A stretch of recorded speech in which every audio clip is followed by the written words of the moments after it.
Please do subscribe the channel and hit the bell icon for more tutorial videos. Hi guys, welcome to the channel Backbenchers Classroom. Guys, today I will show you where to download and how to install the Mozilla Thunderbird email software. So first, let's understand what is a Thunderbird. Guys, the Thunderbird software is developed by Mozilla Foundation.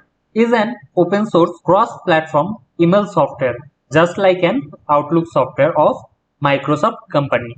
Guys, this software helps to manage multiple email accounts, news group, etc. And guys, it supports industry standard protocols like POP, IMAP, LDAP, etc.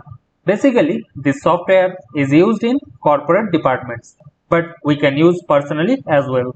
And guys, the most important thing is the software is completely free to use. You don't have to pay for it. But guys, if you wish, you can donate some penny to the developers for their hard work. So guys, open any browser on your computer and then type thunderbird.net to the URL bar and then hit enter button. Okay. And guys, here is the option free download.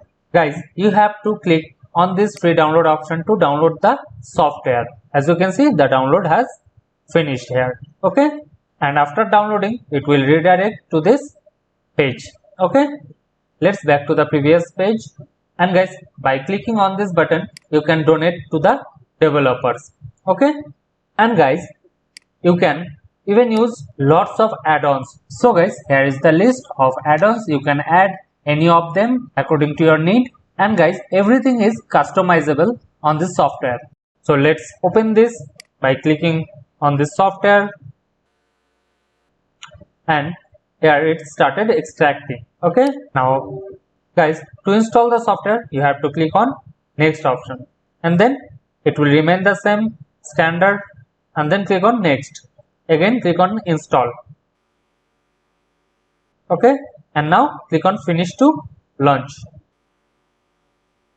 So guys, here is our Thunderbird software. Okay. Guys, by using this software, we do not just save the email locally on our hard drive, even we can save it remotely. Guys, in our next video, I will show you how to configure this email software using Gmail account. Till then, take care. Thank you for watching.